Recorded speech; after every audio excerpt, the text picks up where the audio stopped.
Welcome in to No Punt Intended, presented by Club Fantasy. Super Wild Card Weekend is done. Dumbest name. So stupid. What should we call it? What should we call it? Oh, we called it the last game, the Super Bowl. Let's call this the Super Wild Card Weekend. So creative, those people over there making the names. But now on to the divisional round. Obviously, your matchups this week: L.A., the Rams traveling to the Packers, the Ravens traveling to Buffalo, Cleveland going to Kansas City, and Tampa Bay with their third matchup this season against the New Orleans Saints. Joining me, as always, Joshua Hudson and Ryan Weiss. And, of course, for the month of January, joining us, Chris Molina, one of our writers and contributors. I do want to start off the show because, wow, was I right about this dog shit franchise. The Pittsburgh Steelers. Are you kidding me? Oh, Ben Roethlisberger threw for 500 yards and 4 touchdowns. He looked like shit. He looked like shit. He was terrible. What I tell you about their defense, they lost it. Bud Dupree goes down, Devin Bush goes down, they lose it. They're not that good of a secondary. Their run defense sucked. The Steelers are not good. If you lose your best two players, you're right. They're not good. Okay, Ryan, if they had Bud Dupree and Devin Bush in that game, Devin Bush, that make a difference? Absolutely, it makes a difference. I mean, it improves their pass rush. Does it take away the fact that Marquise Pouncey snapped the ball over Ben Roethlisberger's head and also had poor snaps the entire night? Does it change the fact that James Conner can't run the football because the O-line can't block? And does it change the fact that the Steelers receivers still can't catch?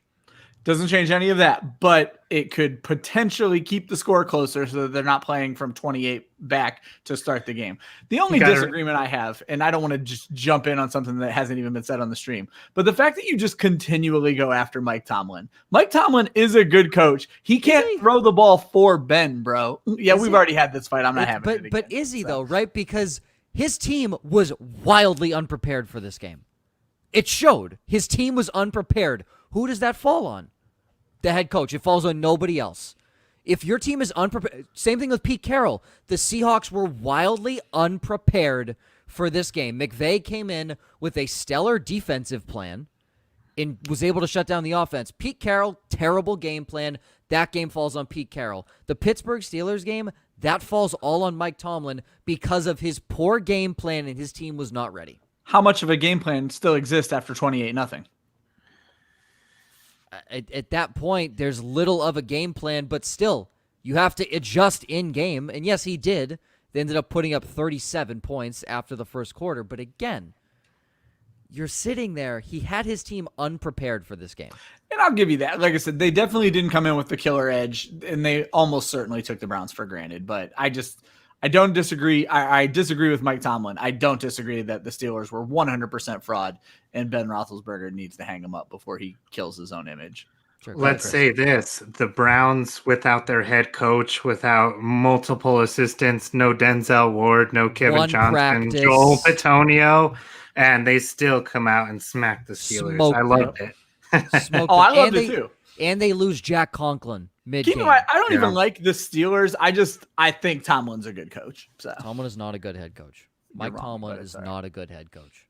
He does not bring his team prepared for games, and he takes teams for granted. Also, Juju should retire. He needs to shut his mouth and just retire or start a comedy act, because that's bulletin board material. The Browns are the Browns. Dude. You don't he called him a bunch of gray faces. You don't say that. Like, what about Claypool afterwards? Yeah. Oh, that was even worse, to be honest. Like, oh, y'all just gonna go get clapped. Well, okay, at least they're the ones getting clapped and not you. They made it further.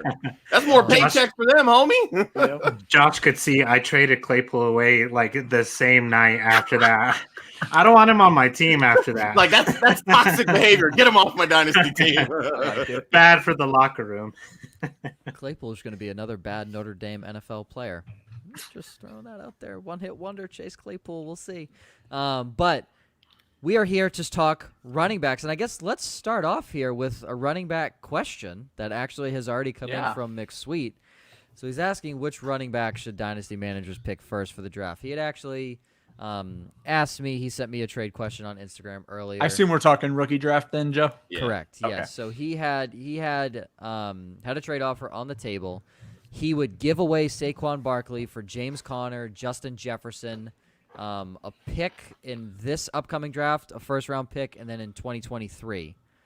And I said, I mean, I like all of it except Connor. That's what I said. I'm like, I think that's solid. And I asked him, what pick do you have in the upcoming draft? He's like, I have the 1st, 4th, and 7th overall pick. I'm like, yeah, send Saquon on his beautiful way.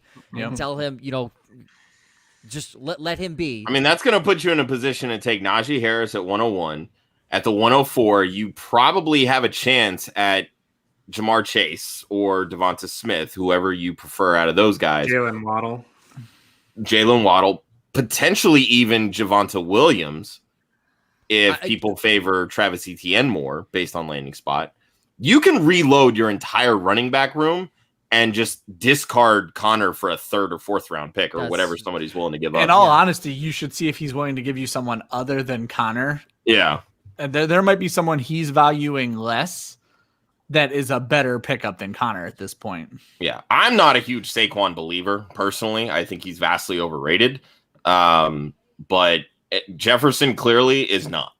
And depending upon what they end up doing at offensive coordinator, maybe could change, how much of the big playability we continue to see from him. Because we saw in games without Thielen this year, he wasn't averaging 16, 17 yards per catch like he was when Thielen was playing. So there's that dynamic to look at. But, I mean, you could argue that Jefferson's easily a top 5 to 8 wide receiver in Dynasty right now. Easily. I would much rather have that over what could very well be a declining running back who barely is 23. And I know that's weird to say. Yep. I just read this on Twitter today. You build Dynasty around wide receivers, not running backs. So exactly. Chris? I would probably go Najee Harris, just to circle back to the first pick in the draft. I think the whole build your team around wide receivers, that's a good strategy, but it's not the end all be all. Like, I know I built my team around running backs, but I'm already having to look at trading these running backs. So you could go either way, but I like building my team around running backs. That's fine too. You just have to be more active and have to be willing to trade them quicker at that point. I think that's if you're willing to trade, and he clearly is if he's already talking about moving Saquon Barkley. So don't lose that mindset. And I think the biggest thing, I don't know if anyone has a differing opinion, but I think all around the room, Najee Harris is probably the 101 if you need a running back. Yeah, he looks so much like Steven Jackson. It's unreal. Yeah. Just in everything that he's able to do, it's eerily similar. And I was a huge Steven Jackson fan when he first came out. Yeah, so I think you're looking at if you need a running back, it's Najee Harris. And you may have a differing opinion. If you need a wide receiver, for any of the jamokes that say Devonta Smith isn't going to make it in the NFL, just watch the guy play 2 snaps. It's that simple. The dude is unbelievable. I don't care if his legs look like toothpicks. So does Robbie Anderson's, and he had 1,000 yards this year. Like that doesn't mean anything to me. The dude glides when he runs. It is beautiful watching him play. So again, depends on your need. Obviously, for McSweet, you need a running back. Najee Harris is the way to go. Yeah. And I think when you're weighing the option of do I go running back, do I go wide receiver, to me that's very team based. Yeah. If you're pulling off his trade, if you're moving Barkley and you're getting a guy like Justin Jefferson, to me, you've improved your wide receiver room and weakened your RB room. So now you need to stack up on those running backs, which then allows you at the 104 to decide, how the board plays out. Then I can maybe take a chance on running back again, double up, or I can go with the wide receiver. But also remember, you've got the 107. Remember last year when CeeDee Lamb was falling to 105 to the 107 range? Remember when that's when Justin Jefferson was going between the 107 and the 109? Like, you're going to have plenty of options. You're sitting pretty with those 3 picks, especially the way that they are tiered out within that first round. I can't remember from last week if it was McSweet, but is this not a 2 QB? Is he not looking to grab a quarterback in this is too? single. This is Oh, single. okay. I thought that must have been someone else. I then, think Sean was 2 QB. Yeah, Sean was the one that was talking the Super Sean was Flex. 2 QB. I think McSweet's just 1 QB. But yeah, just wanted to bring that up because I talked with him and I'm like, yeah, I was looking to get Barkley for cheap for like a third or fourth and just see if he pans out. Because obviously if he hits, we know the talent he has. But, if you can get Barkley off your team and have that 101 to get one of these studs coming in, I think you definitely do that. Yeah, the only thing I would add and go just circling back is see if you can get him to throw in a different asset than James Conner. There might be someone on their roster that might be more valuable to you. Sure. Agreed. All right. Heading in now to the running back accountability. So if you weren't here last week, we did quarterback. So it's basically who do we hit in the head? Who did we just completely miss on, whether it be for good or for bad? And then also going over some of my sleepers. Ryan doesn't have stream of the week running back, so we're not going to cover that. Nope. And then also just some surprises. As you can imagine, James Robinson is on most everyone's list. And if he's not, well, you're lying that you predicted him to be a top 10 running back. I just tried to avoid the names they already put on the list. So. Yeah, and that's that, perfectly okay. So, again, this is based off of preseason rankings that all these guys did compared to how each guy finished towards the end of the season. So, Josh, starting with you again, you have a few guys on here that were close, whether that be in stats or just in, final end of season ranking. So, I don't think anybody predicted Derrick Henry would hit 2,000 yards. I did actually have him statted out as the rushing leader and the rushing touchdown leader, so I'll take that as a win. I would be surprised if no one did, because the fact that he sees like only 60% of the offensive snaps, yet has the most carries in the NFL by like almost a triple-digit margin is ridiculous. Well, this year, Dalvin Cook saw way more carries than I was even anticipating. I think I had Cook in like the low 200s, and he blew past 300. I was like, wow. 312. Yeah. So, but yeah, in terms of Henry, the rank was there in terms of those individual stats. Probably the closest one I was on in the top, 3, top 5, top 12. In terms of total points was Josh Jacobs, but it was for completely different reasons. I had him statted out with a much higher yards per carry.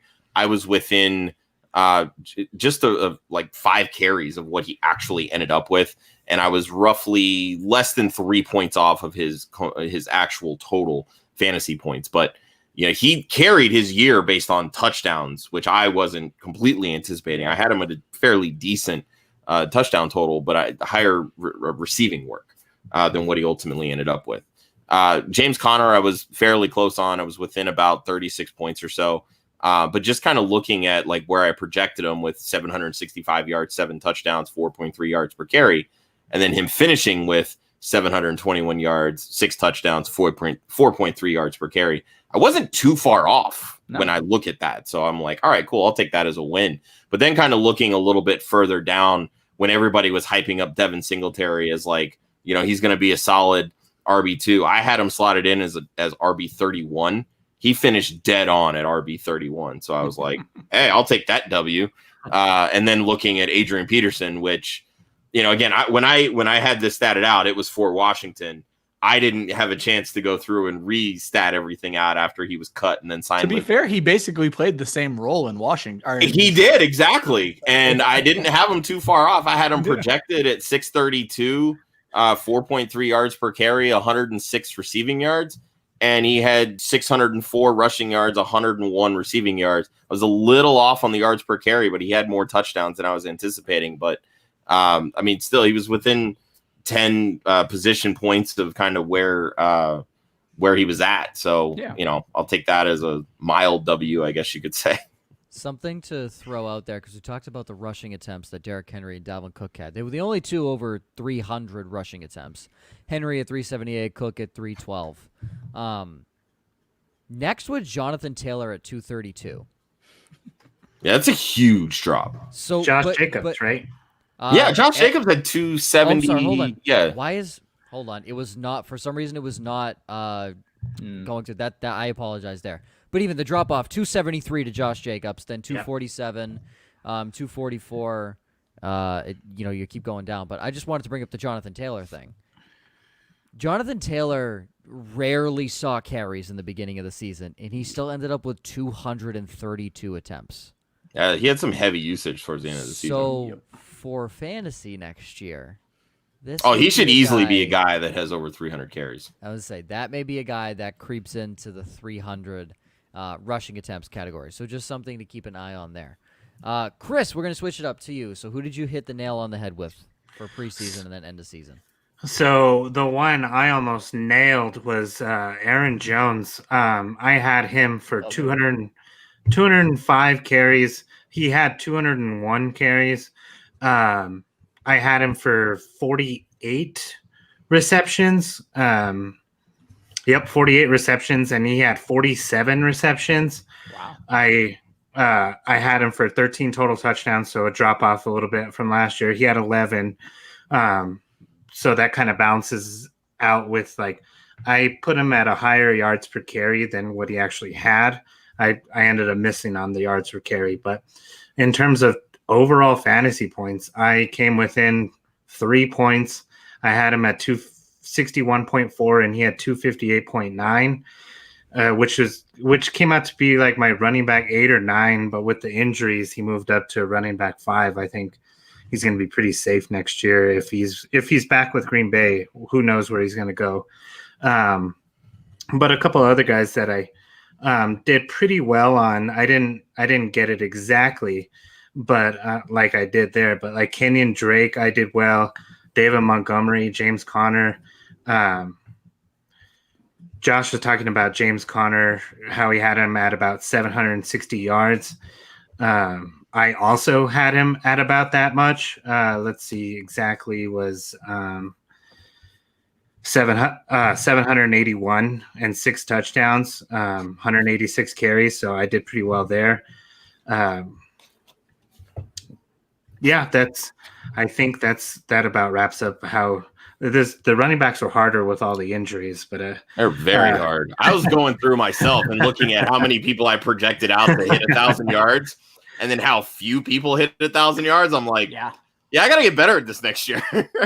But it's you're going through and you're statting this out. Like, certain people that are probably going to miss games. Yep. And then when you're going through and doing these, projecting, for the full scale season, you're not trying to predict who is going to miss games, knowing that people are going to miss games. Yep. So it's like, that's where the fine line is on these projections, especially with volatile position like the running back. Yeah. When you look at all of our huge misses, and none of us are bringing them up because they're so obvious, Christian McCaffrey, Saquon Barkley, Joe Mixon, injuries were the biggest part of that. So absolutely. I mean, what did they play? A combined 5 games? Exactly. So, yeah, I mean, even if you combine all their stats, they still don't even stat out to be like a top 30 running back. And also, real quick, because Josh, you're wrong on anything is possible. Deshaun Watson's not going to the Patriots. McSweet asked off topic, but do you think Watson's going to the Pats?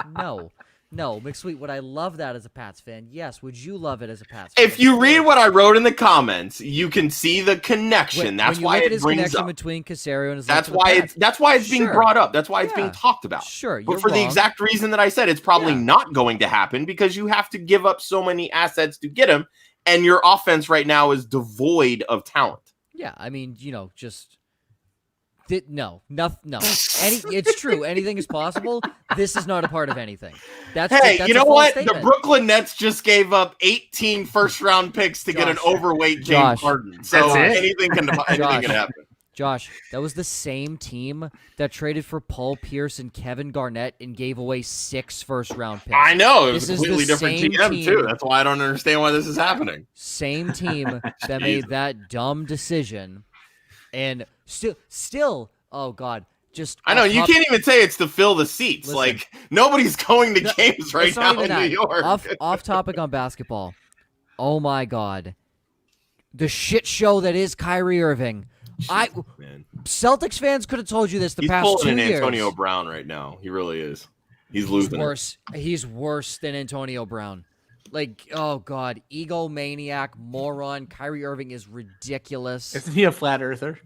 He's a flat earther. I think he actually fell off. That's why we have. Yeah, there you go. It's ridiculous. He says, I'm not coming into work because the spiritual gods above say, I shouldn't be playing. Bro, you're making $1 million every time you dribble a basketball. What are you talking about? He should probably just retire. That's what I say. That's what Stephen A. Smith says. Stephen A. Smith says too. Yeah. Oh, really? Yeah, he should just retire. I'm like, I don't agree with anything Stephen A. Smith says because I think he's just ridiculous. But, I mean... I actually have Stephen A. Smith blocked on all social media, so...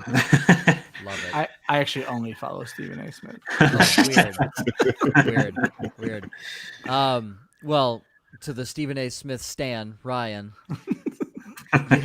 you hit Jacob's final ranking perfect. Same with Nick Chubb and Kenyon Drake. You just had them scoring a lot more points than they actually did. But what does that matter if you rank them the correct? I'd say they were all ranked correctly. And then another one, just me being dumb. Aaron Jones actually statted out as my RB5. I was beating that drum all offseason, but I moved him down to 9 like an idiot. I went and looked. I was only 50 total yards and 1 touchdown off of his rushing total in my projection. So I should have just stuck with it and trusted myself. And this is where you switch things up from us because we were sticking with our rankings just on projections, whereas you kind of redid it. See, There you go, Ryan. Ryan's cheating. But Antonio Gibson, while my ranking was way off, Antonio Gibson, I ended up ranking as the 36th RB. He finished as the 13th RB. But because of how highly I ranked everyone else, I actually had his stats almost right on the nose. I was only wrong by 6 fantasy points. I had him at 1097 total yards. He finished with 1042. Be honest, you went in and copied Mike Wrights from the fantasy footballers, didn't you? I'm not gonna say the Hitman didn't influence my love for AG, but definitely my projections. One thing I found super interesting about Gibson, and this is a guy you should be looking to acquire, from week 2 to 12. So before he got hurt and when he started carrying the ball, he was the RB5 in fantasy football. He is going to be a league winner next year. He is perfect for what Ron Rivera and Scott Turner want in a running back. And we're going to talk. I have JD McKissick on my list later. And if he comes back, I think they play really well off of each other. I do not see any step back in Antonio Gibson at all next year. Yeah, I was just thinking about that because when you look at what Gibson did this year, so much of that production came off of his touchdown rate. And everybody in fantasy likes to talk about, these high touchdown rates are not sustainable. I mean, look at Alvin Kamara the first couple of years. Yeah, he dipped the third year and then he shot right back up this year. Like, exactly. That's Aaron the Jones. Outlier as far as I'm concerned. Maybe Kamara is just the guy that's going to score 14 touchdowns a year. Sure, maybe things might be a little different if Drew Brees retires, then we have to reevaluate things. Same thing with Aaron Jones. They dipped a little bit this year. Can they bounce back up? Maybe he goes to a different team. You look at someone like Derrick Henry, 2 years in a row, double-digit touchdowns. These are guys that just have a nose for the end zone. Gibson's going to be an interesting case. I want to throw another interesting case at you for you. No. I have one team I would love to see Aaron Jones end up with because they use a lead back. They've already proven they can do it with anybody. If Aaron Jones ends up in Miami, he might be my RB2 next year. Ooh, yeah. I would love Aaron Jones in Miami. Behind the GOAT, Christian McCaffrey, right? I would love Aaron Jones in Miami because fucking Henry. Behind Christian McCaffrey, sorry. I would love him in Miami because I have him and AJ Dillon, the villain, in one of my dynasty. So you're that now you've got two starters, right? Yeah. Yeah, I don't know that Green Bay is going to let him walk, but I also don't know how much, because all the rumors are that the salary cap's going down next year. I don't know how much they'll have to throw at him to where do they keep Dillon and then maybe look to keep Jamal Williams as the cheaper option, because Aaron Jones is not going to be the cheaper option.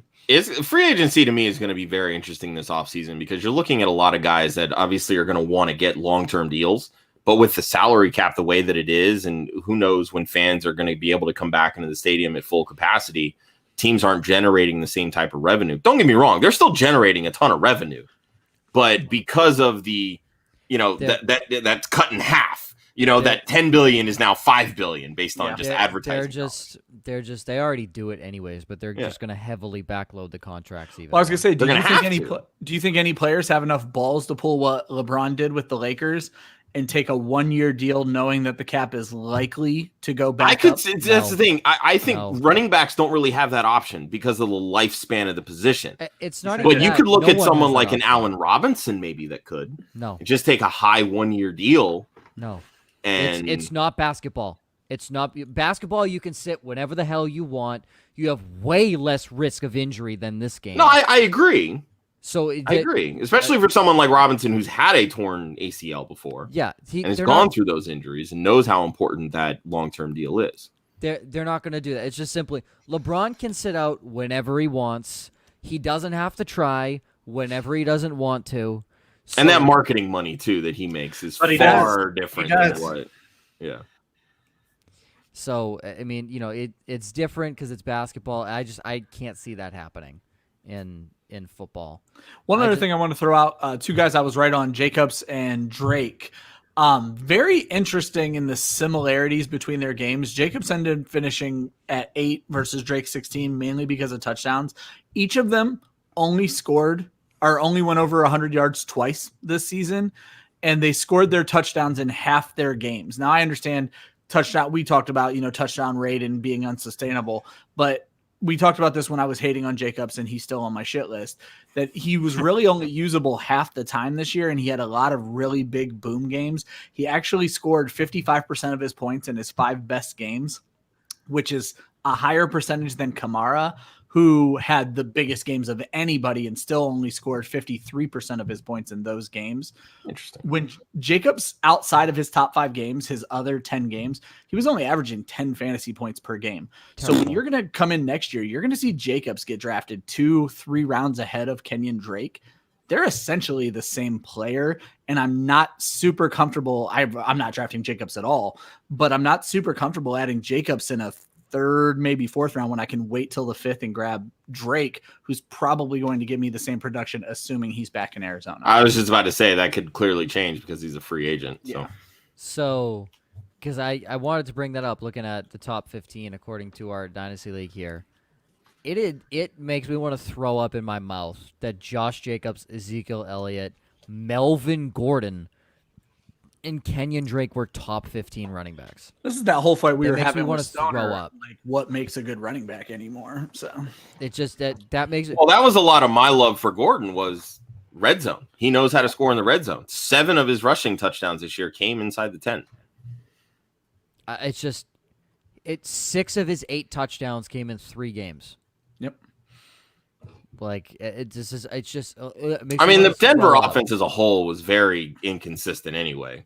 I mean, Drew Lock was inconsistent. He was out of the lineup. They had obviously the big issue with Hinton having to, come in and play, and Lindsey was in and out of the lineup. So again, just Melvin Gordon, top 15 running back. Basically, I mean, I had him at RB9 based on projections, and you were a huge Melvin Gordon tout at the beginning of the year, and getting him. I mean, granted, he was kind of going around like RB, 15, 16, 17, finishing at RB 14. I guess is kind of right where people thought he would, but again, like for me, it was all about the touchdowns and the receiving work. The receiving work wasn't as there as I thought it might be. And again, probably Lindsey played more into that than I had initially anticipated, but the touchdowns were there. So. I was shocked at how involved Lindsey was just all season. I guess we should have saw it coming because why would they give up on him? But the involvement stayed very high, and Gordon still performed well enough while it happened. Linda saw it coming. Linda knew she before did. Any of us. And that's so. You want to know what else? But what she didn't see was the curse that she was going to put on every single player she was high on this year. So, all right, we're gonna do a little. I'm gonna try a little something different. Maybe pick the pace up just a little bit here. So I'm gonna run through all these. Some players you were very far off on. Jonathan Taylor's receiving work. You have James Robinson, Miles Sanders, and you say the obligatory omission that we all whiffed on Jordan Howard. Ryan, you have David Montgomery, Mark Ingram, again a guy who also had. I love his addendum though, the irony. That I overrated him after being invited to this show for underrating him. Yep. I'm only Stupid. here because of Mark Ingram. Yeah, that's the reason you're here. And then I let you two somehow convince me in my head that he's a top 24 running back. And Oh, not this year. I know. It's a joke. I know you guys weren't saying it. I'm just saying. Yeah. I tried to overcorrect apparently to get in your good graces. Yeah, that's okay. And then you also said, Ryan, you're off on Kareem Hunt. Chris, you also have Mark Ingram. You said Zeke's rushing. You said the receiving you hit on. And then Clyde Edwards-Helaire. One guy I want to talk about here is Miles Sanders because it's kind of gross how bad Doug Peterson was this year as a head coach. And Josh, you know it firsthand being an Eagles fan. And for, the three of us that probably didn't watch every single Eagles game or, watching Red Zone Channel, catching snippets, you just kind of sit there as fantasy owners and even just people that understand the game. Why is Miles Sanders not getting the ball more? And I think there was only, 2 or 3 games where he had more than 15 touches, not even rushing attempts, like touches. No, I mean, he had... I'd have to literally go through and pull up. Okay, that might be. Stats, I thought I heard that in a game this year, like later on in the season. No, I don't think it was that low. But regardless, the talent was there. He was a boomer bust sometimes in the run game, but when you got the ball in his hands in the receiving game, he clearly showed that he should be someone that should be utilized in that offense. So he had 6 games this year with 15 or more attempts on the ground. Okay. Yeah. So that, and again, that's not including, targets or receiving, receptions, anything else. So, I mean, for better or worse, he was touching the ball and he was very efficient. But I mean, you look at how many times the Eagles ran the football last year. They were 7th in the NFL in rushing attempts last year. And they had 16 touchdowns and they averaged 4.3 yards per carry. And ran the most plays. We talked about that. And ran the most plays, correct. This year, they were tied with the Kansas City Chiefs for 23rd in the NFL in rushing attempts.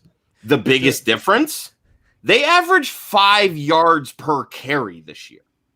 So they still had more rushing yards in 2020 than they did in 2019. What does that tell you, Doug Peterson? Run the damn football more. It's not rocket science. But for me, the biggest miss with Sanders, though, and let me say this real quick before you chime in, Chris. The biggest miss was the receiving work. Yeah. He had as many targets this year as he had receptions last year. And when he's your best playmaker on offense, not getting him the ball, that's a problem. Go ahead, Chris. I was going to say, to be fair, in a lot of these games, the Eagles were playing catch up for most of the game, had to not necessarily abandon the run, but the run wasn't doing much for him.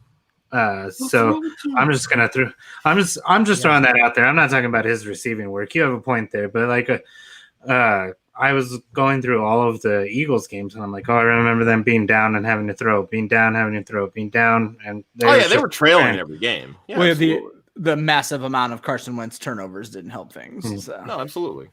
And a big part of that is, yes, Doug Peterson's play calling, but also the coaching to the fact where Carson, he doesn't say to Carson, like, hey, just dump it off to 26. Yeah. How do you not smack your quarterback upside the head and say, protect the damn football? So. Yeah, just dump the football off. Right? Yeah. Like, I mean, I know that Sanders had some issues with drops, but he also had a lot of uncatchable balls thrown his way. Sure. And that goes to show with the completion percentage. I mean, 28 receptions to 52 targets. That is, how do you say, not good? No bueno. No bueno. You're asking in Spanish. No bueno. Yeah. Your mom's a Spanish teacher. You should know. Yes, I'm aware. Okay, fantastic. Just checking. But I think this might change this upcoming year. Obviously, Peterson's fired. They did it a week too late, but Doug Peterson is fired. Yep. The biggest miss right now is they haven't removed Howie Roseman.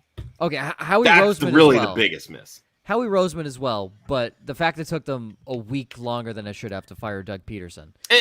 Considering no team with a head coaching vacancy has filled it, it doesn't matter.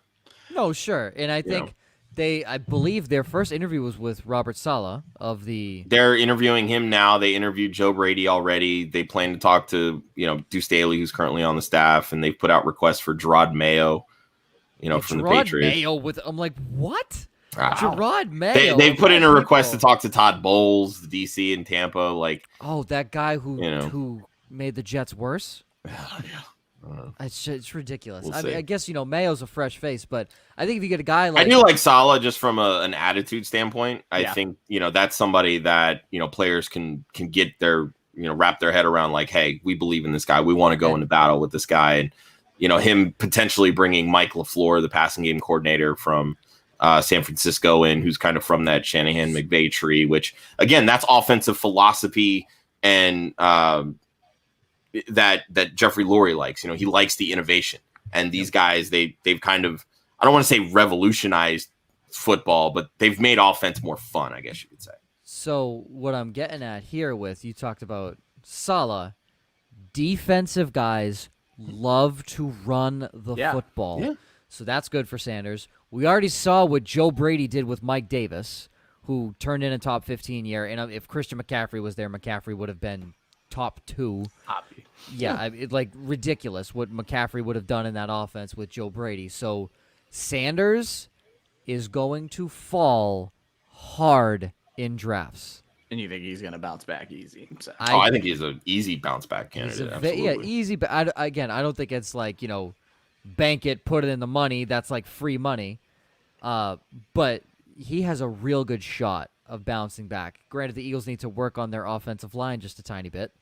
They just need to get healthy. too. He I mean, needs that's to the be big healthy thing, specifically. Yeah, Sanders does too. Yeah, he missed But- 4 games this year. And that's what I was going to bring up as my only concern is if you get a guy in there who's going to pound the ball a lot, is it going to be another situation where we end up in a heavy RBBC because they don't want to risk injuring Miles Sanders? I Sure, mean, but I if think- you look at it depending on how the offense is schemed, I mean, McCaffrey doesn't typically take a ton of hits even when he runs inside. Yeah. And Mike Davis, I know he's a little bit bigger, but they created a ton of space for him. He made it through 15, 16 games.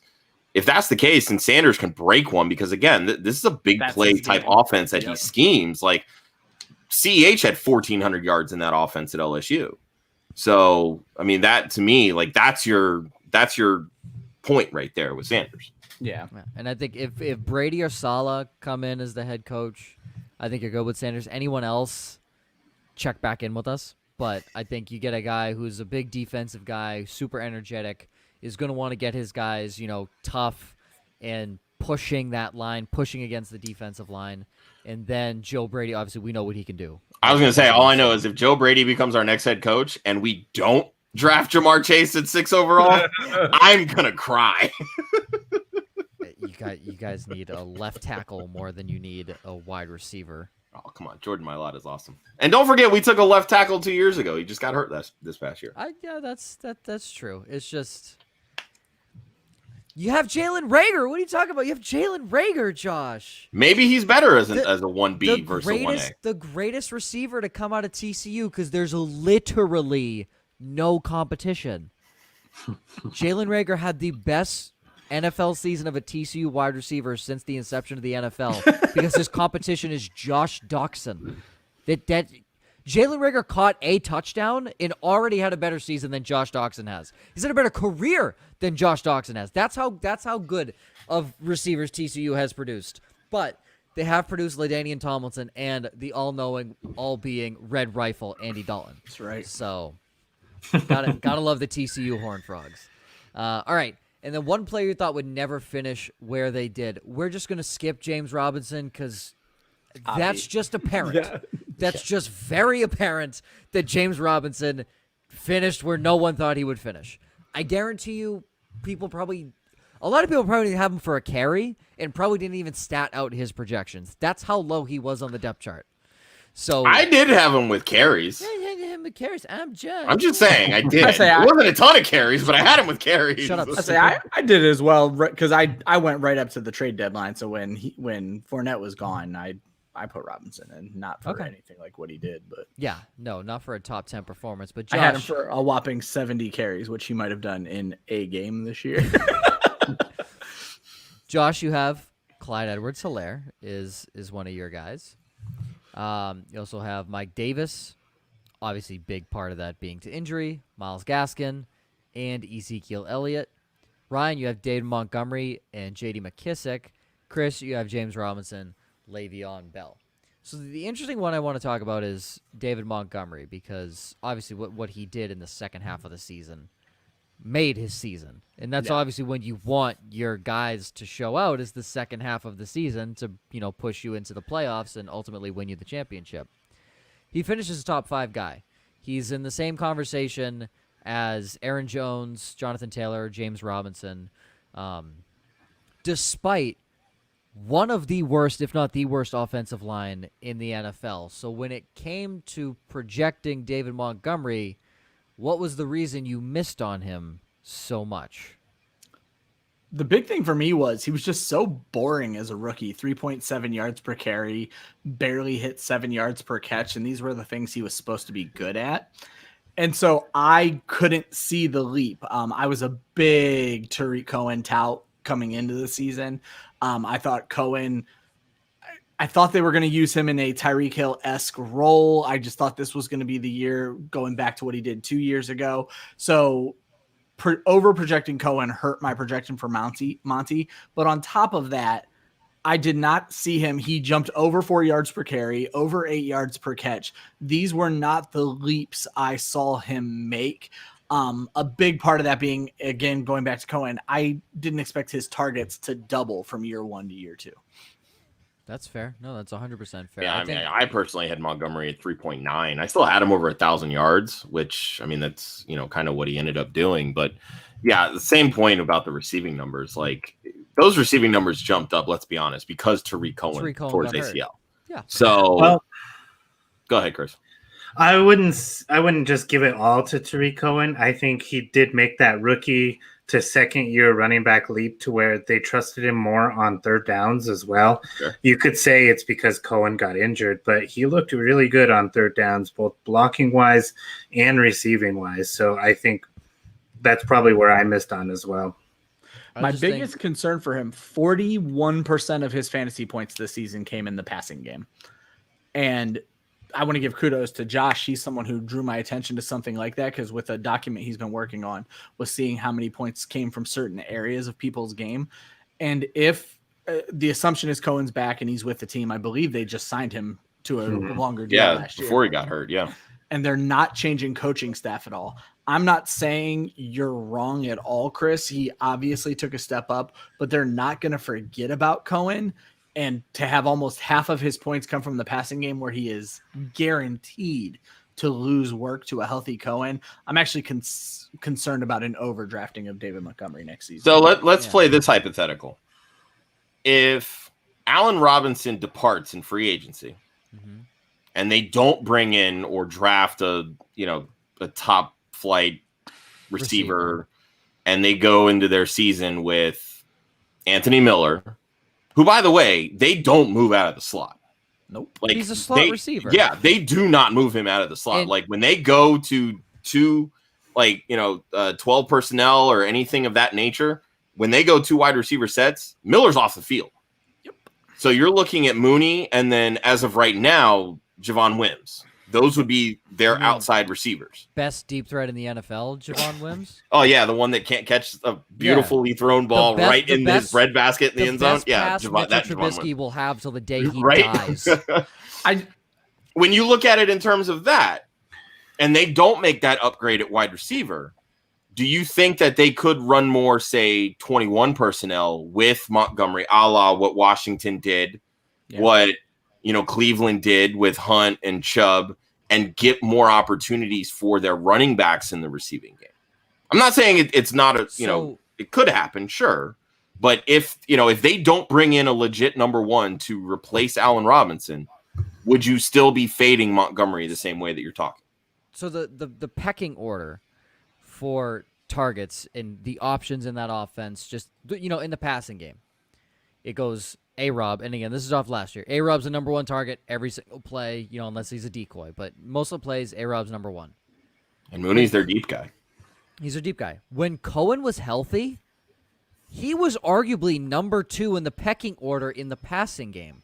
So if you take that number 2 guy out, Montgomery was probably sitting at 4. Now Montgomery slides into that third spot. So he's Trubisky's third look If Robinson's double covered and he's not open, and then Anthony Miller isn't open in the slot, David Montgomery's now that guy. So it's one less read that Trubisky now had to go through to get to David Montgomery. So if you were to take Allen Robinson out of the equation, Montgomery kind of stays in the same spot. In theory, it would be Darnell Mooney, Tariq Cohen, David Montgomery. In theory, that's what we're going with here. That would be the pecking order. So again, in theory, Montgomery's not moving from his third option in the passing game. I would still say I would be fading Tariq Cohen next year. I mean, 100%. The deal they signed him on, they can get out of it after a year. David Montgomery looks so much better than Tariq Cohen's the previous year because he does more with the ball after he makes the catch. I think they don't go away from that. They might start using Cohen, like Josh said, like J.D. McKissick, but I don't think they're just like, oh, Cohen's back, let's just make Montgomery just first and second down back again. I think there's going to be some decisions to make in Chicago. But even still, they didn't throw the ball to the running back nearly as much as they did when Cohen's healthy. And that's my bigger concern is the pie seems to be, and I guess if they lose A-Rob, maybe the pie grows. Yeah. And Kyle Borgnoni from the Fantasy Footballers does a really good article every year talking about how vacated targets tend to find their way to the running back. So that's a very good point brought up that they're likely to involve their running back a lot more. I don't see a situation where they go into a season with Darnell Mooney, Anthony Miller, and Javon Wims, though. I don't either. I think they go, whether it be a low-priced veteran that can be that outside guy opposite Darnell Mooney that will at least get some respect from defenses. And let's not forget, too, the potential second-year jump for Cole Kmet. Can we just the second year jump for Darnell Mooney is going to be sexy to the moon. But yeah, just looking at those RB targets, they were over 130 in 2019, over 120 in 2018, and then that dropped all the way down to 86 this year. So that my biggest concern, I agree. Cohen's a guy I'm fading completely. I do not expect Cohen to go anywhere near what we thought he was going to be after those first 2 years ever again, at least in this offense. But my concern is I don't see, and I agree with you, Chris, completely. They're not just going to give it back to Cohen, but they're going to give him something. And then you're ending up, and again, this is guy finished as the RB8, but you're ending up more with a Josh Jacobs than you are 2020 David Montgomery. So just to bring up what Chris said about them being able to get out of the contract, it's 6.6 dead cap next year. After that, after the 2021 season, there's a potential out that's $3.5 million. I was gonna say, I don't know how many teams are going to take dead cap this year when the cap's already going to be strapped. So, and that's right. What I'm saying is, I think they'll wait till after next season. Right after next year. Yeah. If they are gonna, But again, I completely agree with Chris. I'm not saying any of this to tout Tariq Cohen. I'm done with him. Yeah. I'm just worried that Montgomery could end up being overdrafted based on this year's production. Sure. And then one more guy before we head into how I did on my sleepers. Clyde Edwards-Helaire. The moment he was drafted 32, everyone decided to hop on the train. Yeah, everybody bounced him up to top 10, and I don't think any of us did. So kudos to us. Chris had him at 8. I did. I did. Well, never mind, Chris. And that's something where if Clyde Edwards-Helaire was in a different situation, would he have been RB22 this year? Probably not. He was in what everyone thought. Everyone and their mother thought that Clyde Edwards-Helaire in Kansas City, by far, best situation. That was one of the prime spots for him, and that's where he landed. I think people got overhyped on him maybe just a little bit to the tune where Kansas City, and Josh, you talked about it. We talked about how the Eagles and Chiefs were even roughly for rushing attempts this year. We looked at the Eagles like they were playing from behind all the time. Like it's just the team, like they can't run the football. They choose not to. Yeah, Chiefs Kansas City also chooses not to run the football because they have three guys. Yeah, they have 3 guys on the outside that run 4-2s. so they can run screens. And also, Mahomes can throw it 60 yards, so what does it matter? Like, you don't need to run the football at that point. That's like going back to the days of Peyton Manning in Denver when he didn't have a running game and he just kept throwing. Tom Brady earlier in his career when he didn't have a run game, they just kept throwing. And, this is where, Clyde Edwards-Helaire, we all see the skill there, but it's going to be tough to continue to draft him at a higher status because, yes, he did finish as a top 24 running back, but his efficiency in the red zone sucked. Like when it came to, goal line carries. So I'm gonna Chris, real quick before you chime in, because I do want to get your thoughts on this. Because again, you were the highest of him out of everybody. You even wrote an article on the site touting CEH. He was your RB1 at running back going into dynasty drafts. So Kansas City, again, when you spend a first round pick on a running back, you obviously want them to improve your running game as a team, right? Yeah. To be fair, they did improve as a running team. They were 27th in the league in rushing attempts last year. They were 23rd this year. That number did go up from 375 to 403. They had 1,569 rushing yards last year at 4.2 yards per carry. They had 1,799 rushing yards this year at 4.5 yards per carry.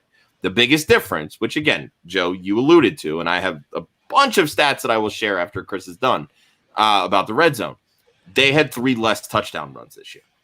I don't know how much of that is them missing Damian Williams, which pains me to say because I'm the farthest thing from a Damian Williams fan, excuse me. But he had a nose for the end zone. When he was in the red zone, he could score. But you look at his body type versus CEH, they're vastly different. So, Chris, go ahead, man. So I was going to say, to be fair, pretty much half of his goal line carries came in one game where they're trying to run out the clock in game one, and the entire defense is right there. I mean, everyone made a huge deal about that, but we see other running backs getting stuffed in similar to situations. I feel like we saw a lot this year, too. We did. I watch football typically through red zone, and I was just shocked at how much I was seeing guys just get stood up. We seen a lot of guys get stood up in situations like that. I don't think he was built to succeed. Come in heavy goal line formation, 3 tight ends, a fullback, and just have him run it up the middle. They need to do some more of those little touch passes or whatever they do. The little wheel that he threw to Kelsey, I remember that. But anyways, so it's not like I was that far off having him number 8. Before he got hurt in week 15, he was the RB 13, even if you include that week where he missed almost half the game. He was just disappointing. It was disappointing to see Kansas City not run the ball at all. It was disappointing to see them bring Le'Veon Bell in to do nothing at all. That's what I was going to bring up. I would love to talk about Lev Bell. You keep going, Chris, but I want to come back to that. Yeah, Lev Bell, other than, take some third down work. And I guess I just overestimated the role he'd play in the passing game because he was out on a lot of third downs against some of the rookie Darrell Williams to be able to pass protect, stuff like that. But well, I mean, before you continue, that was the biggest knock on CEH. He is absolutely terrible on third downs as a pass protector. Absolutely terrible. We talked about David Montgomery got better this year. I'm not saying the CEH can't get better. So there's obviously an opportunity for him to get better going into next year because, again, you spend a first-round pick on a running back, you want him on the field all 3 downs. So that's something that he absolutely needs to get better at. Go ahead, Chris. Right. And then I guess what we were talking about last week, that kind of fallacy of like, where are these running backs going and, moving them up and down in your projections based on where they're going. We all thought, as me especially, Kansas City would be an amazing place to go, but it was actually one of the worst places to go for running backs unless you're just scoring a bunch of touchdowns. So I think I learned my lesson in overvaluing situations and just going on pure talent. And that's really the whole point of the accountability. I mean, which he's fine. He was fine, but like not top 10 like I thought he would be. Yeah, Yeah, I mean, I was a little higher on the receiving side of things because, again, I mean, that was Edwards Hilaire's greatest strength coming into the league was his ability as a pass catcher. That spin move is out of a video game. Like, it is absolutely disgusting, the contact balance with his spin move.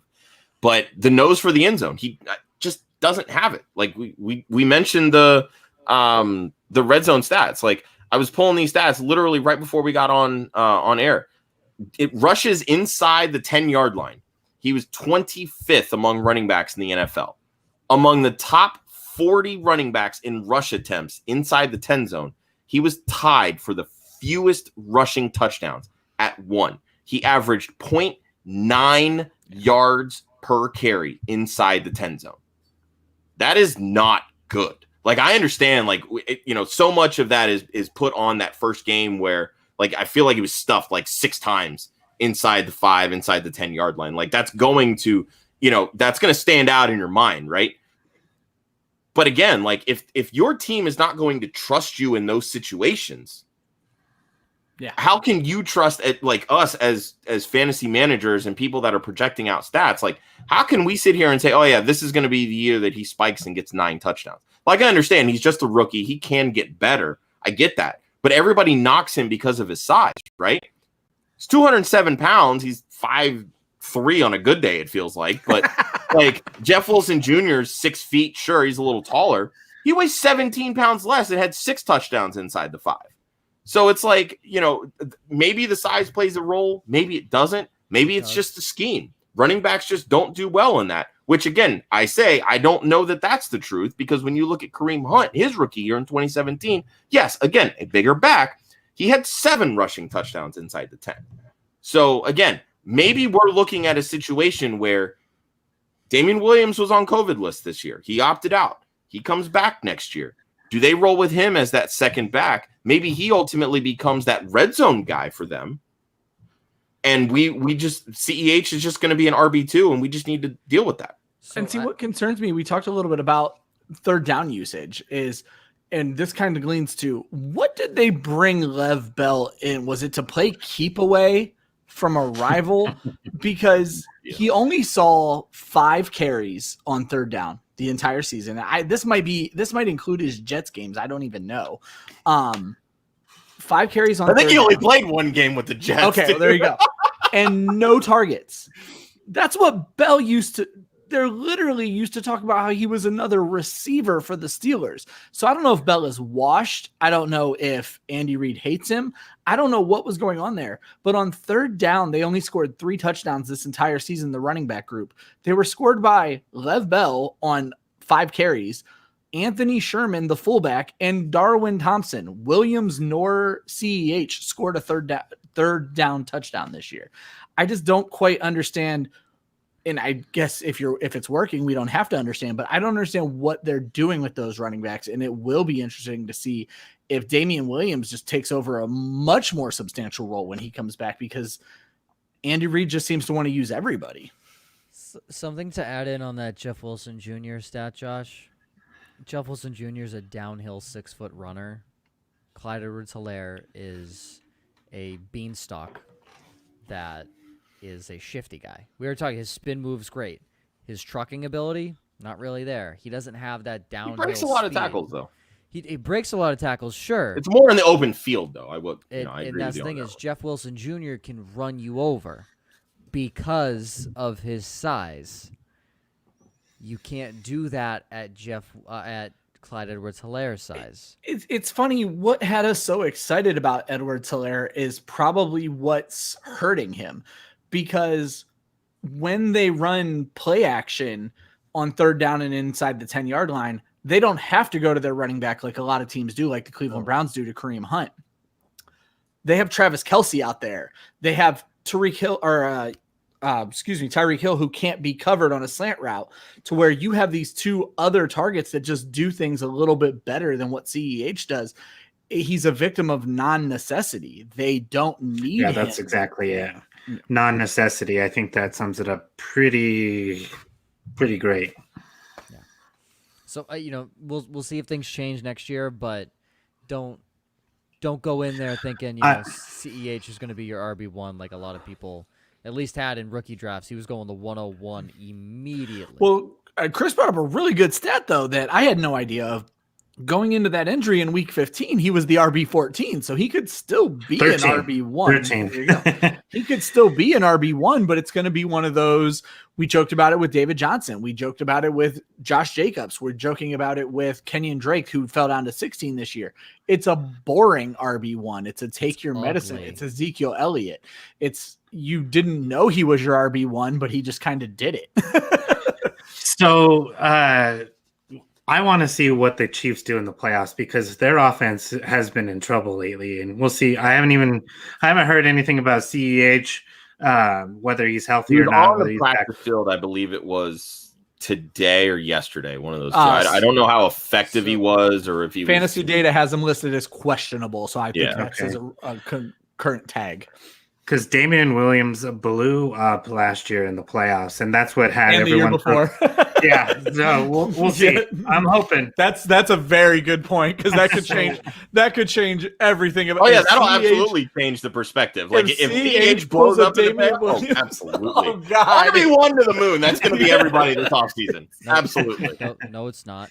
But that's a good point, Chris. Again, this isn't fantasy related, but the only reason. Well, there's two reasons the Chiefs won the Super Bowl. One, Kyle Shanahan's a moron and doesn't understand what a lead is. Two, Damian Williams. Patrick Mahomes had nothing to do with that game. Absolutely nothing to do with that game. He heard it. Ryan, you shake your head. He threw two god-awful interceptions. And the only reason that Tyreek Hill pass was completed, one, it was a freaking duck that a sharpshooter could have shot at. But to say he had nothing to do with it is to say Chad Henne could have come in and they would have won the Super Bowl. He would have, yes. Oh, my God, shut the fuck up.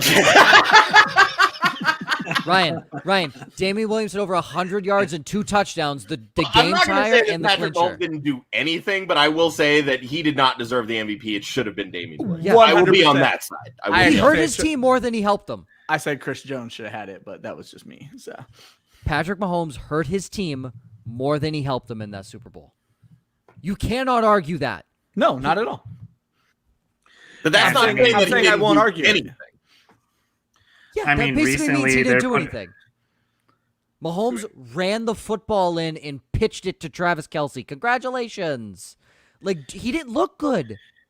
He didn't look They good. haven't- So They haven't that's looked good recently either. They haven't, and Denver that's a great 22, point. Atlanta 17. It's a I mean, great week point that 17, Chris who brought up. cares? But let's see. It's a great point that Chris brought up. If And they can't haven't played run- in 3 weeks. Yeah, Because if remember, they- the starters didn't play in week 17 either. So if they can't run the football in the playoffs, they're in trouble. In Kansas City can be beat. What you do, you send 3, drop 7, or drop 8, double Tyreek Hill, and let Travis Kelce run wild. That's the recipe to beat them. That's how Atlanta stayed in that game. The Browns might be one of the best teams left in the playoffs who can send 3. Yeah. To where Miles Garrett, Larry Ogunjobi, they have some good pass rushers. Yep. Denzel Ward's back. Denzel with Ward's Ward back. and Kevin Johnson. What Atlanta was doing, they were sending 3 or they were sending 4, and they were doubling Tyreek Hill. Mecole Hardman's not going to beat you. Sammy Watkins isn't going to beat you. You let Travis Kelce run wild because you're not going to cover Travis Kelce unless you have a lockdown safety. Yeah. So you let him run wild, let him do his thing. And Cleveland has the offense to run with Kansas City. Every team in the playoffs has the offense to run with Kansas City. So you shut down one option. You choose Kelce or Hill, and you let the other one go wild. I would prefer, as if I was the head coach, you shut down Hill because Tyreek Hill at any moment could just burn your secondary. Yeah. I still don't think Cleveland wins. I think it's going to be a last-second thing that Kansas City comes back, or they win at the last second. But I think they get boat raced. I don't think they do because I think Nick Chubb and Kareem Hunt, they look good. So it's going to be interesting. But great point that Chris brought up there with they might be in trouble if they can't figure out how to run the football in the playoffs. All right. Ending it with the sleepers. So I didn't have a lot last week because it's really hard to pick a sleeper as a quarterback. Yeah, there's only 32 of them. Yeah, there's only 32 of them, and there's very few guys that you can sit there and say, yeah, he's probably a sleeper. So the running backs, there was more of them. I believe there was 9 or 10 that I had chosen from. More hits than misses. We'll go through the misses first. The misses were giant dart throws. Anthony McFarland, and of the Pittsburgh Steelers, because you guys probably wouldn't even know who Anthony McFarland plays for. Big miss. It's big miss. So, but I mean, the logic was there. I mean, the whole point was Snell isn't great. Connor can't stay healthy. Mm-hmm. Jalen Samuels was non-existent. McFarland did get some run, so it was just a matter of could he, the whole team was trash running the ball. Exactly. The whole team couldn't run the football, so the process was fair. So and the biggest thing here is a lot of these teams. You'll find out with the Atlanta Falcons when I say Laquan Treadwell next week was a huge miss. I look at the teams and I say I don't like any of the players on this team to be a sleeper. So there's situations like that. Steelers were one of them, but I picked Anthony McFarland. Dare Ogunbowale for the Bucks. Except he's on the Jags. Except he got cut and was on the Jags. Again, another team where I sat there and said, I think everyone's being drafted fairly or overrated. So I think did we lose Chris? Chris is back. There's Chris. Fantastic. Yeah, sorry, my internet thinks. Well, even worse was while you were backstage, you were actually holding the same pose that you were frozen in, so it looked like that screen was also frozen. I was so confused. Another miss, the team that Dare Ogunbowale went to, Chris Thompson, missed for the Jaguars. Obviously, James Robinson just took over. No one saw that coming. Yeah. And then Jordan Howard. Again, I wasn't projecting Howard to be a lead back, but do something. And his role was. He had a few yards. I'll give him that. He was literally Mike Tolbert. That's what he was in Miami. He was Mike Tolbert. And then got cut and signed to Philly. Yep. Yes, exactly. All right.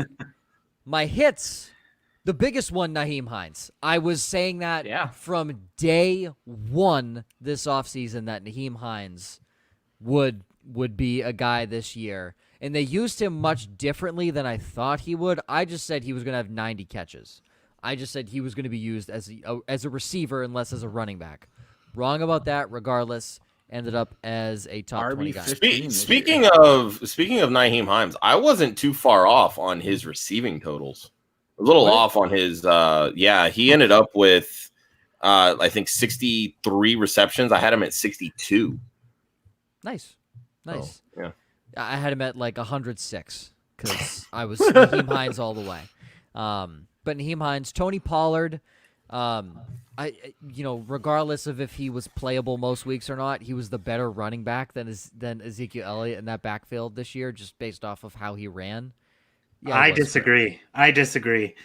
I think he was the Chase Edmonds to Arizona's Kenyon Drake. I think he looked. So Chase Edmonds is better than Kenyon Drake. So that's just he didn't look better than Kenyon Drake though. The way they used Tony Pollard, especially after Dak went down, made him gave him more space in the run game. The one game he just had 60 yards rushing. The game that Zeke missed. It's not like he. Someone brought a really good stat about that game too, that he was averaging like 2.2 yards a carry until he broke the long touchdown. Run. Yeah, but he was 6 for 66 and a touchdown in the passing game. Look, Pollard just looked like he wanted to be out there, and Zeke looked like he wanted to be back on the beach in Cabo. Pollard looked like he was actually playing for a football team, where Zeke was like, "Oh, Dak's hurt. I don't want to do this." And to go to the Cardinals, Chase Edmonds looked like he put his contacts in the morning, and Kenyon Drake looks like he has cataracts. Like that was the difference there. So I just don't get. You guys brought this up on the show, and you were very good analysis with this. That when Drake blew up, David Johnson looked like he was running into a brick wall, and they were drawing up all the plays to get Drake into space. Yeah. And then it looked like this year they just drew up those brick wall plays for Drake and got Edmonds into space. Yeah. Correct. That was my biggest miss with Drake. It was the receiving work. And Chris, you and I talked about that. We were both off. So yeah, whoever the second guy is next year, it's probably going to be Eno Benjamin. There you go. Eno Benjamin shares through the roof, ladies and gentlemen. It's. Do you guys think he walks then? I haven't followed much of it closely. Do you think Drake's gone and they just go Edmonds and Eno? I don't. I mean, it wouldn't shock me, but I also, if you're looking at it in terms of that, I wouldn't be surprised if they move Benjamin into the Drake role and keep Edmonds as the receiving guy. Sure. Which could really shoot up Benjamin's stock just based on potential touchdown usage. Not in a Cliff Kingsbury offense, though. Hard to pass. I just couldn't believe how much they healthy scratched Benjamin this year. Like they didn't even want to give him a chance. Might have been a healthy scratch to get him his. Well, rookie part of year it too in. is, I mean, if you're going to be, the second, third running back, fourth running back, if you're not playing special Why teams, waste that then roster spot? don't waste the roster spot. Yeah, I mean, it's the same reason why. Oh crap, who was it that Mark Ingram? Why he was inactive the last few weeks? Because at this point he's the third running back, but he doesn't play special teams. Justice Hill does. Yep. So they're going to activate Hill. Who was it that which broadcast had that Titans Ravens game? Was it? I think it was ABC? CBS. Was it? I thought it was ABC where Maybe Levy was like, oh, and a huge development here. Yeah. Mark Ingram is out of the game. Oh, that's ESPN. Levy Yeah, announced so on it was- ESPN. And ABC. So yeah, it was Levy. That's hilarious. So It's like you've not followed the Ravens in the last few months. Yeah, they're not missing Mark Ingram. Yeah. Nope. Another hit. Damian Harris when he was in the lineup. Looked good. He did. He ran with purpose. I would have loved to have Great. seen him get more involved in the receiving game because he showed at Alabama that he can actually play in the receiving game, but Yeah. it just doesn't seem that that's how the Patriots are drawing up plays. So A lot of people were not taking him into account because he was going to be on IR for the first 3 games, and they didn't know how it was going to happen. Well, This guy listens to Patriots radio. another thing to think about is it's all signs point to Joe being happy and Cam being gone. Cam vultured many a touchdown from Damian Harris. Oh, yeah. And that's you could see insane touchdown production next year out of Harris. Yeah, well, it's going to be curious to see because Sony Michel looked so much better Yeah. the last couple Get him games out. of the season when Yeah, he was but- there. So Josh, he still looks like he runs with no, a shit in his pants. I'm not. To me, it's just is he going to be on the football team? That's Sure. the big thing. Obviously, if he's not there, then Damian Harris' stock goes through the roof, and we're talking about a guy that could be being, RB 35 who has an RB 16 ceiling at that point. Yeah. Sony's going into the last year of his rookie deal? I believe so. Yeah. Yeah. They're gonna keep him because they're gonna let James White walk. They may let Rex Burkhead walk, so they're gonna use the tandem of Damian Harris and Sony Michel, and then throw J.J. Taylor in the mix into that James White role. They're gonna keep Michel, but they're not gonna re-sign him off his rookie contract because they know what they have in Damian Harris. Another guy, Latavius Murray. Again, a lot of these guys aren't hits throughout the entire season, but Latavius Murray, certain games, very startable. Yeah. So Latavius Murray. 2 other guys, Alexander Madison. The one game he had to fill in for Dalvin Cook, he went over 100 yards, I believe, and a touchdown. Well, that was in week 17. No, yeah, his fill-in, his the fill-in game, fill-in game. garbage. Yeah. No, wait, hold on. What was the game again? What game am I thinking of? He came in replacement in the middle of a game Yeah. and had a bonkers game. And so then he was every idiot waiver wire number 1 the next week. And then did, I think, 6 fantasy points, I think it ended up being. It was just trash. Yeah, that was he had 20 attempts in that Seattle game for 112 yards. Yeah, that's what it was. And then obviously he blew up against Detroit. Everyone blows up against Detroit. That run defense is horrific. But Madison, he hit once. That's most of what these sleepers are for. If they hit once, it's mostly a hit. And then Duke Johnson. Guess who he showed out against, ladies and gentlemen? The Detroit Lions. I was going to say he really didn't look all that great in the other games that he had to fill in for David Johnson, but there One is blow hope. up, baby. Bill O'Brien is gone. There Yes. is hope that Duke Johnson is actually utilized, assuming he is a Houston Texan next year. Yeah, and Especially when Josh McDaniels comes in, hires. where's Josh McDaniels going to go? Houston? Here you go. It's that eventually. Patriots connection, man. He's not Yeah. going to do that. He's going to take one look at that dumpster fire and realize, nope. And stay with the dumpster fire in New England. Because he wants to hang around New England when Belichick's done. What situation would you rather be in? The Houston Texans? At least Houston's got a quarterback. Which situation would you rather fail in? New England. I'm just saying because that's his options at this point. New England.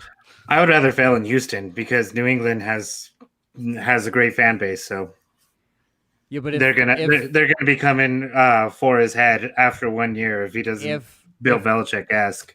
If Josh McDaniels fails twice as a head coach, he's done. He's done. So if he goes to Houston, yeah, you say that and watch set up Adam for Gase failure. get a third chance. Yeah, that's what I was thinking of. Well, he won't be done. Josh, because he groomed Peyton Manning, everybody. Josh, Adam Gase has nude pictures of every NFL GM's wife. That's what he has. That's why he keeps getting all these jobs. He has so much blackmail on these guys. It's utterly ridiculous. That's the only reason. I haven't paid attention. I hope he hasn't yet. If he gets an interview for any of these head coaching jobs, I'm going to be furious. Right, There's some of these like Bleacher Report parody accounts and crap. Yeah, I saw that today. That are posting this stuff, and I'm just like, they're talking about him. I'm not going for this. They're talking about him joining the Patriots coaching staff. I've heard that he was in contention for the Alabama OC job too. Oh my God, is Alabama gonna suck? Oh my God! Didn't O'Brien just take that? I mean, Sarkisian did well, and Sarkisian was awful as a head coach. Yeah, he was awful as an offensive coordinator. Yep. It's Nick Saban. Let's be honest. That's Nick Saban. What I mean. It's Nick Saban's the entire team. Yeah.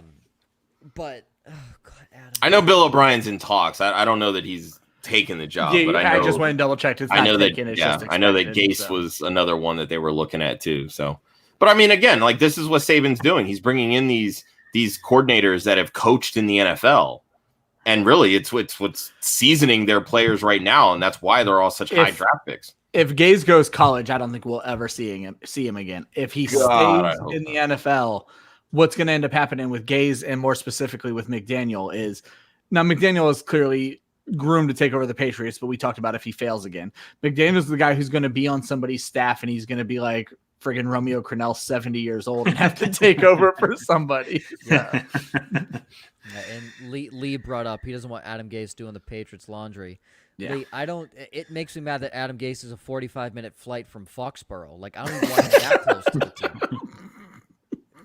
Infection somewhere. Like, if I'm Adam Gase and I've been through the shit I've been through, and you know he's just filthy rich, just stay home and count your money, bro. Like, you don't need to do this. His ego's too big. He likes to bring up how much money he makes and all this crap in his freaking news conferences and stuff. And I'm like, okay, cool. Go spend it somewhere. Nobody else wants you. He can hang out with Peyton Manning too. That's cool. They can do commercials together. Can you imagine? No company in their right mind would sponsor it would be Adam pretty funny. It'd be pretty funny. Maybe Taco Bell with that gift that's going around with him following the tacos. Yeah.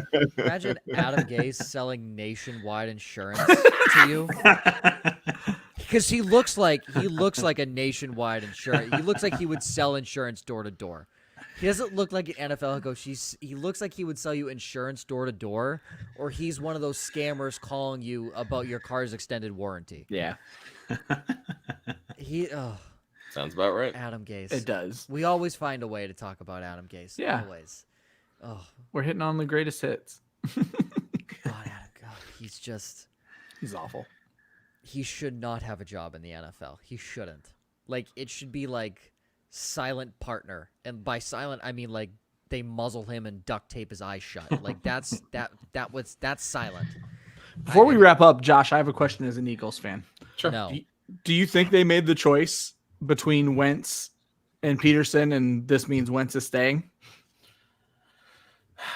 If you listen to Jeffrey Lurie's press conference, he's looking at his quarterbacks as assets. So I think ultimately, in his heart of hearts, he probably wants Carson Wentz because of the contract and, he still believes in him.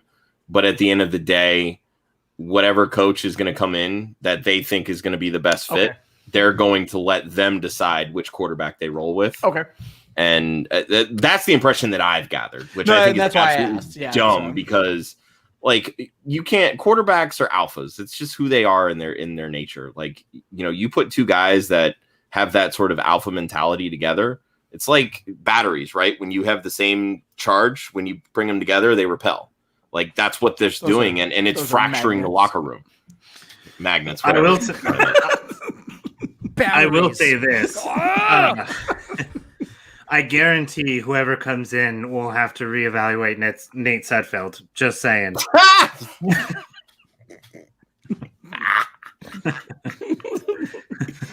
Biggest joke of a move I've ever seen. It's like Oh he my God. tried to get himself fired. It's like he was like, how am I going to get out of this job?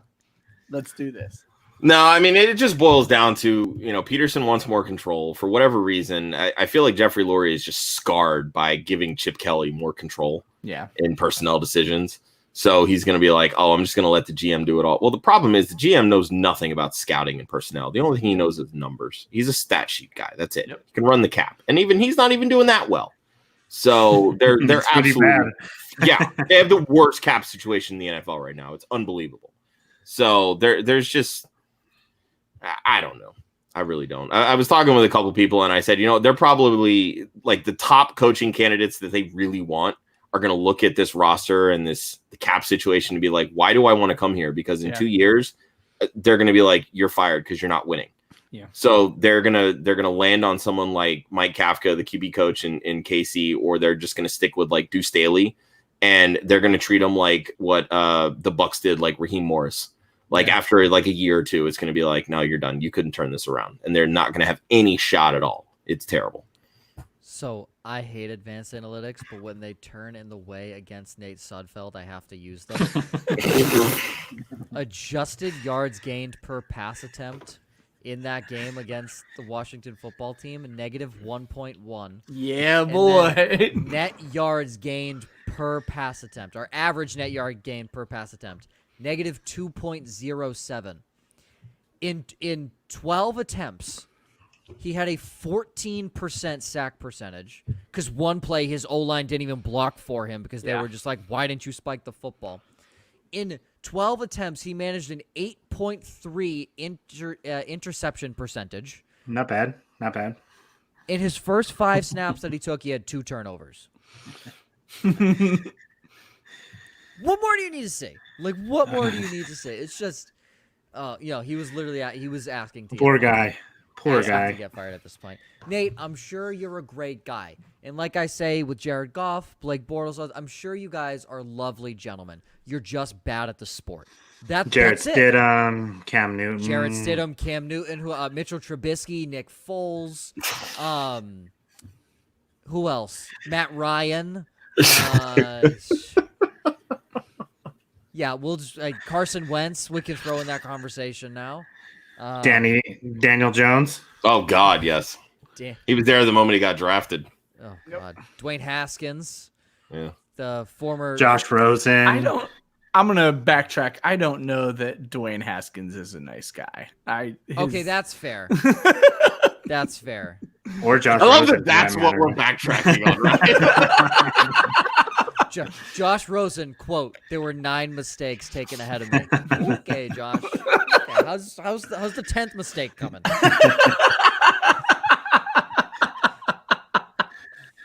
How's the 10th mistake coming? That's tough. Lindsay's gonna come for you. You better be careful. Right? That's tough. How long did Jamarcus Russell get? Because I feel like Josh Rosen was like the quickest first round fail in a long time. Oh yeah. How long did he get though? I'll look at his stats. You know what? I'll find out. Jamarcus Russell, 2007 to 2009 is what his career is listed as. 3 years. Wow. He started 25 games and was 7-18. So he got 2 years. In those basically, yeah. In those he only played one game. In those 25 games, his completion percentage was 52%. He just barely eclipsed 4,000 passing yards. His touchdown to interception ratio was 18 to 23. It looks like that's better than Josh Rosen's touchdown to interception rate. I just think it's 12 to laughable 19. that Pro Football Reference has Jamarcus Russell listed at 265 pounds. We all know he's 200 pounds more than that. Yeah. He's a big boy. B-O-I. He is thick with 2 capital Qs. Yeah, he's 6'6", 265, but he was like fat. Cam Newton is 6'6", 255, but built. So there's your difference. Also, Cam Newton, when he didn't have shoulder surgery, had some resemblance of a pass and could also run. Jamarcus Russell was a couch potato. He was literally a potato with arms. Yeah. He is the epitome of the armchair quarterback. Literally. Josh, say it one more time. People in the back might. Hey, Chris Just laughed. one more time. Someone in the back might laugh. All right. I love corny jokes like that. So There you go. Well, we'll have to have a corny joke. Sorry section. that we're not all as sophisticated as the youngest guy on the stream. Yeah. Hello, youngest man on stream, youngest guy in the industry, probably. Who knows? Youngest guy hosting one of the best podcasts in the industry. There you go. I'll take and that. the kick-ass graphics team over here, 2 of the youngest in the industry. Let's go, people. All right, that's everything, ladies and gents. Shout out Sean for coming in late. We're sorry that you had no clue where you were at the time because I won't say what you were doing. Just hope you're in a state where that's okay. Yeah. state of mind. The state of mind, he is okay. The state he is in, though, have to make sure it is legally okay. As always, appreciate all you guys that join in. Next week, same time, same thing, different positions, wide receivers. So we're going to run through those. If you missed last week's Club Dynasty episode, which was awesome, I'm sad I had to miss it. So good. I think I did okay. You did great. No, you were awful for the first. You were terrible. Angelo and Katie carried the show. Oh, they were awesome. You They were yourself were bad. But that's a weekly thing, so you can't help that. You're you're the Jared Goff of the Oh, podcast. fuck you. You're the Jared Leading a Goff. winning football team. Leading a winning football team. Leading a winning again. Who's the guy that got concussed and had no clue what his name was? John, what's his name? Is it Wolford? Who was the quarterback? Yes. John The Wolford? Wolverine. Yeah, John Wolford is a better quarterback than Jared Goff. No, he's not. Superstar. No, he's not. Yes. Have you seen John Wolford play? Oh my god, Yes. I'm gonna hit end broadcast right now. Have you Wrap seen this him up. play? We gotta end this. Yes. Or Let's are end- you just a let's Jared Goff outro. hater? Let's Taylor outro. Heineke, who was taking his math finals, is better than our second overall pick, Jared Goff. Jared Goff was first overall. First overall pick, Jared Goff, is worse than undrafted Old Dominion mathematics major and Oh soon my god, professor stop, Joe. Taylor Stop, Heineke. stop. Jared Goff looked great against Tampa too. So Stop. Jesus Christ. I am not wrong. Ryan, where's your bell? Stop. Right? Okay, fantastic. That's all I was waiting for, apparently. I was waiting for it. I was like, we got the bell for We're gonna a keep going reason. until you ring it, Ryan. Yeah, we got the bell for a reason. If I'm not here to Back to your corners, damn it. If I'm not Jesus. here to incite violence through words and bring the truth, what am I really here for? That's not what you need to say right now. I literally was Not gonna at all. Not fucking at all. Not at all. Read the frickin' room, dude. Oh my god. We're fine. We're fine. Jesus. We're good. We're okay. God, what a train wreck. We're okay. It only took us 90 minutes. Yeah, we did really good, but man, did we go way left. Yeah. You really need Well- to outro this show. Is it way left or is it way right? Which way is it? Oh, after stop. when you Stop. Outro. Stop. Yeah. Stop. Sorry, I mean you kind of tossed that one up right in the air for me, Ryan. Next week, same time. We don't have anything else the rest of the week, correct? I'm not missing anything? No. Nothing, because it's the off season, but we still do our weekly shows. Next week, again, receivers. Chris is going to join us once more. He'll join us again the week after for tight ends. That, of course, will lead us up right into the Super Bowl, which all of us have different projections for. So we'll see what happens this weekend. Yes. Enjoy the games.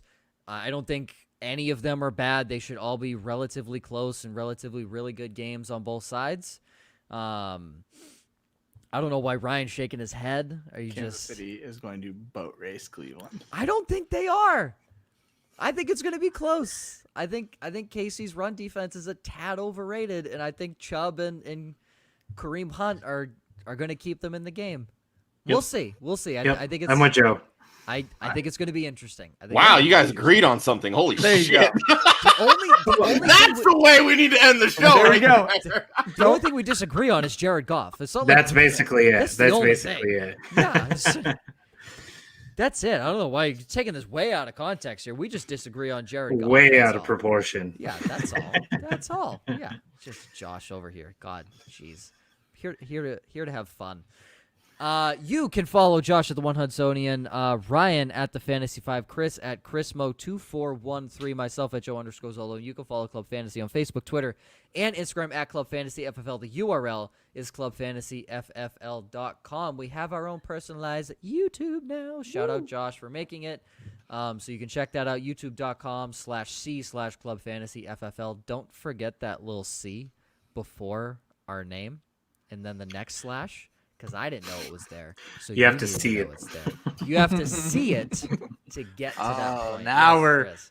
getting them lowbrow jokes out there. Yeah. That's what I'm best at. Yeah, you have to see it to get there. But no, we appreciate everyone that joins in. Again, next week, same exact time. We hope to see you guys back here. Enjoy your week. Enjoy the games this weekend. Stay safe, and we will see you next time. Did I say defense wins championship, offense wins fantasy? If I didn't say it, I forget if I said it. That's what we're gonna end on. I completely forget. Goodbye.